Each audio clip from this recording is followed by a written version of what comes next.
Assalamualaikum warahmatullahi wabarakatuh. Saya Inaya Nandanesia. Saya motivator magang di Bimba AIUEO Pondok Kacang Prima.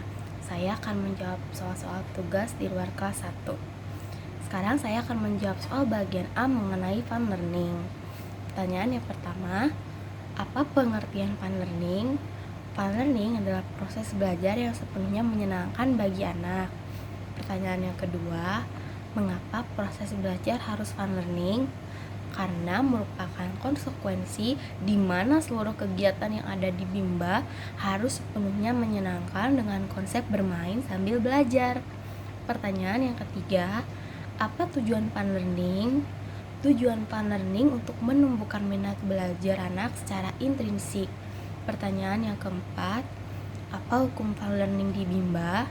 Hukumnya wajib atau mutlak setiap saat harus diterapkan.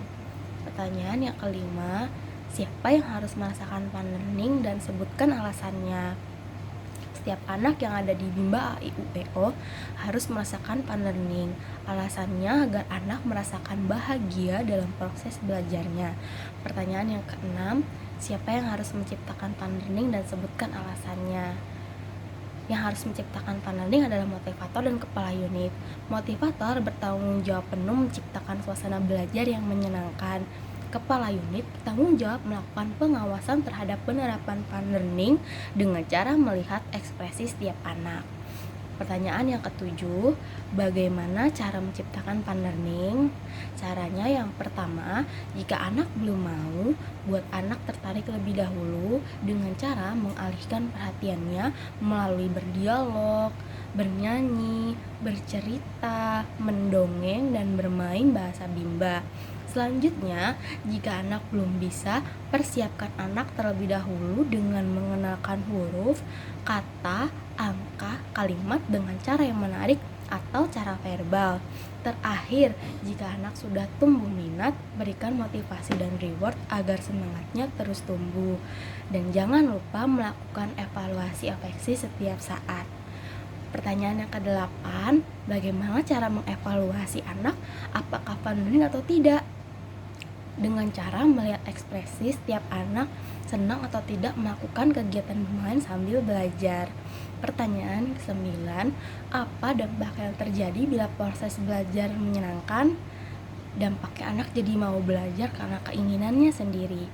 Pertanyaan yang ke-10, apa dampak yang terjadi bila proses belajar tidak menyenangkan? Anak merasa belajar adalah beban. Sekarang saya akan menjawab soal bagian B mengenai small step system. Pertanyaan yang pertama, apa pengertian small step system? Small step system adalah proses belajar yang dilakukan secara bertahap. Pertanyaan yang kedua, mengapa proses belajar harus dilakukan secara bertahap atau small step system? Karena tidak mungkin fun learning jika tidak small step system.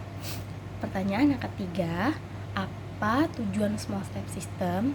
Agar proses belajar yang menyenangkan dapat tercipta. Pertanyaan yang keempat, bagaimana cara agar motivator dapat mewujudkan proses belajar yang small step system?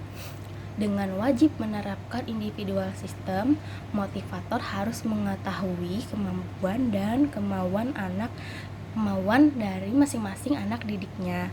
Pertanyaan yang kelima, apa dampak yang terjadi bila proses belajar small step system? Anak menjadi senang, bahagia, dan dapat menikmati kegiatannya.